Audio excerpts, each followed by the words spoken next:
Hey guys, Lucky here from the Boston Celtics, and you're about to watch the Suffolk Sports Report.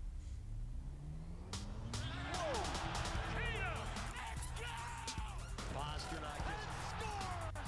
Unbelievable catch from Mookie Betts!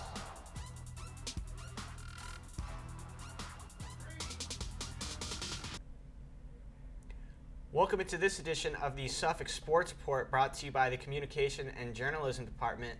I'm Sean Cushing, joined alongside Eddie Reindhart, and we do have some Celtics talk for you all today, starting with Kyrie Irving. Lots of rumors surrounding Kyrie Irving right now. Is he getting frustrated with the media and all of their rumors surrounding him? And is his status in Boston questionable? Do you think he'll leave? I definitely think Kyrie Irving is frustrated with how the media has handled his situation. He's in a very unique situation right now where in the NBA, I don't think players have ever had this much power in deciding their future and where they want to play. And I think that they've taken some of his quotes out of context and have kind of created problems where there aren't really problems.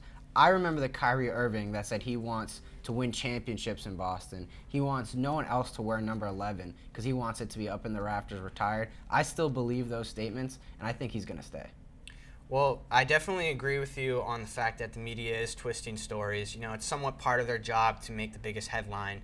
So of course. I do understand that from the media standpoint, but I do understand why he would be frustrated as well with that. I think he's focused on basketball right now. But one thing I wanted to bring up about him was, do Celtics fans want him to stay? There's knee problems with him.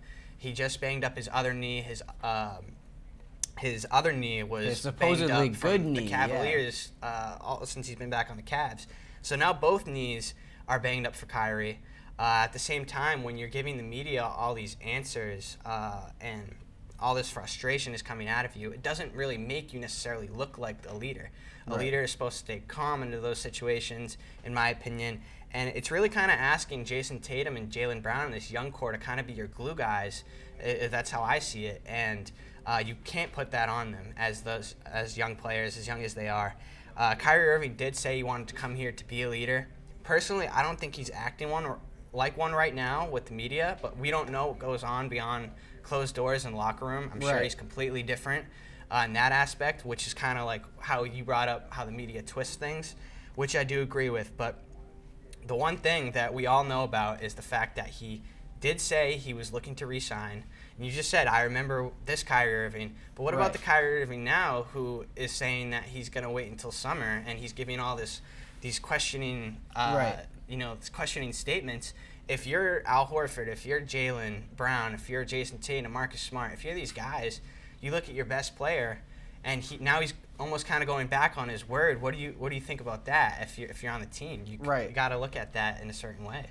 And I think for the players like Jason Tatum and Jaylen Brown, it's got to be a little concerning to not hear him reinforce the statements that he made earlier. But at the same time, I think that they know that, again, the media is taking some of the things that he says completely out of context. And I think where the Celtics benefit in an area that other teams might not is having guys like Marcus Smart, like Marcus Morris, who have been around the league a little bit longer, who can provide a good veteran presence and can, get into the younger guys a little bit, keep them interested, keep them focused on basketball, and kind of help Kyrie Irving as, there are going to be some growing pains where a young team, Kyrie Irving is taking on the challenge of leading a team really for the first time. So I think those, second and third kind of leader guys really are important. And I think we have the right guys for the job to get us there. I think you watch how the Celtics respond. Marcus Morris says, we're not having any fun. The next game, they go out, they get a great win. Everybody on the bench is standing up the entire game. Kyrie Irving and Marcus Smart are laughing. I think that this team has the right pieces to figure it all out. Well, you definitely are right about the depth in the Celtics. A great mix of young talent and veterans. And that's why that they've actually been 9-2 without Kyrie as well in the lineup. And a lot of people are saying that the Celtics could even be better without Kyrie in the lineup. Do you think they're just going a little bit overboard with that? Yeah, and look, everybody knows that the Celtics are better with Kyrie Irving. Danny Ainge has come out and said it in the past week. Brad Stevens has come out and said it in the past week. Jason Tatum actually today has said that he would have taken Kyrie Irving first in the All-Star draft because he believes he's the best player at the All-Star weekend. So I think everybody knows Kyrie is there, and most importantly, the numbers show it. The Celtics without Kyrie are good. They have a plus 1.8 net rating and an offensive rating of 105. That's good. That's better than a lot of teams in the league. But with Kyrie Irving, their net rating goes up to plus 8.9, and their offensive rating is at 113.8. That's 8-point jumps in almost both categories. I think we know the Celtics are better with Kyrie, and they need him especially for closing out late games. They don't have anyone else who can come in the fourth quarter and provide that steady, consistent scoring presence to help them really get over the hump and finish off games. Yeah, I think we're on the same page in terms of this. I mean, the Celtics, they can be good without Kyrie Irving. They've proven that. They can be great without him in the regular season. But they cannot win a championship without him. No. I don't think so. You look at the Toronto Raptors. They're 13-3 without Kawhi Leonard. Are they better without Kawhi Leonard? Definitely not. You know, Kyrie Irving is a winner. You look at his shot from Game 7 in the 2016 NBA Finals, maybe the most clutch shot in NBA history. Right next to Ray Allen in 2013 in his Game 6 shot with Miami. But the thing that I looked at about Kyrie Irving, he does fantastic against the teams that we need him to do good against. Against Toronto this year, 43 points, 11 assists. Golden State, 32 points, 10 assists. Philly, 40 points, 10 rebounds. And the Bucks, 28 points, 7 assists. All great games from Kyrie. And all teams, or at least 3 of those teams, we're going to see or probably see in the Eastern Conference going through the playoffs, and probably most likely see the Warriors in the finals if the Celtics do make their run to the finals. Like you said, Danny Ainge knows that Kyrie needs to be on this team if they want to compete for a championship. I think he even had a tweet earlier in the week saying so, like you just mentioned before. And I think an aspect of Kyrie this year that has been slept on by a lot of the media, I'm sure Brad Stevens and the guys on the team have picked up on it, but he is passing the ball better than he ever has in his career, and he's also making a concerted effort to go for more rebounds. He's looking to be a more complete whole player, and I think that ties in a lot to him trying to be a better leader. And like you said, he's come up very big in big games, like having plus 15 assists against the Toronto Raptors earlier this year. So looking at how his free agent situation has been, there's been a lot of talk about the Knicks. They have space to sign 2 max slots. There's been some talk about Kevin Durant potentially going there as well. They are set up to potentially draft Zion Williamson. Do you think those pieces are enticing to Kyrie? Because then again, you can't really be a leader on the same team as Durant, can you? It's a lot of sharing in that aspect of things. But when you have the Celtics and these young group of guys, you can be. I feel like there's more of an opportunity to do that, which is what he said he wanted to do when he came from the Cavs. And I think when the thing with the Knicks, he's from New Jersey. He's got a lot of family near New York. He likes to play there. He said that. We know that. And like you said, they have 2 max slots. They've been linked to KD. But here's the thing. They would have to have Zion. They would have to have KD. And they would have to have a plan and a coach for moving forward that would convince Kyrie Irving that they are going to be better than the Boston Celtics are right now. Where the Celtics still have flexibility to make moves, and they have pieces to move to make their team even better.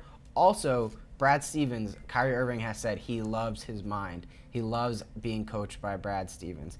I think while the Knicks may be the most attractive destination after Boston, look, there's only maybe 1 or 2 teams who are better than the Boston Celtics right now. You have the Golden State Warriors and the Toronto Raptors.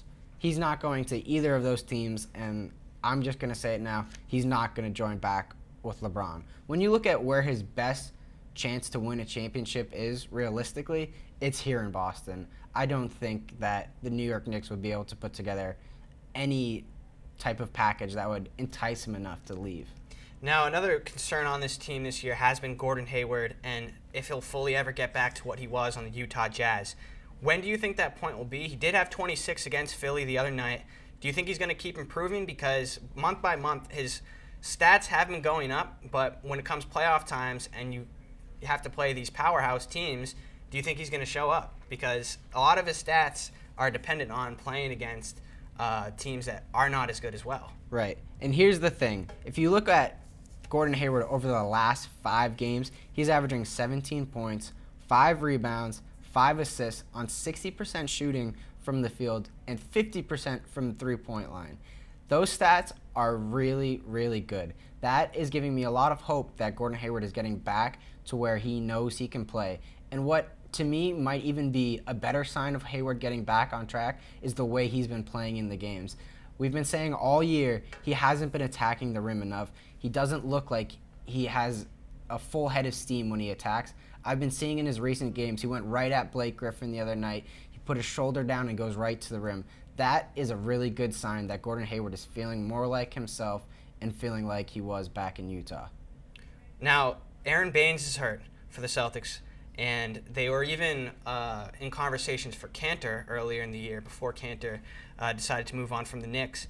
Now, do you think that the Celtics are still looking to make that move before the postseason? Because Baines, a pretty decent rim protector, a good rebounder, and honestly probably a good glue guy in that lineup. He's been here for a couple years. So your opinion on Baines being hurt and if they'll go after another big man? Yeah, no doubt for the playoffs we need Aaron Baines to be healthy.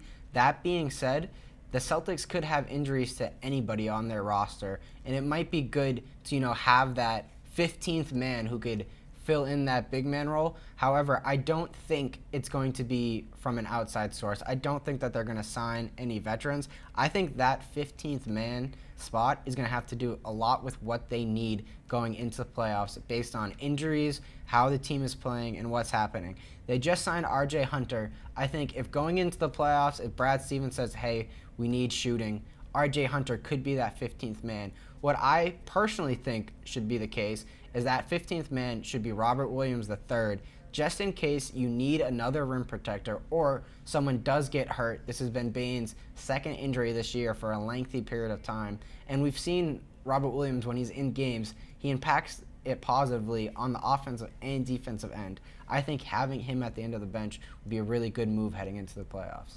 Well, we shall see how the Celtics do following the All-Star break. But for now, that is all we have today on the Suffolk Sports Report. Thank you all for joining us, and we'll see you next time.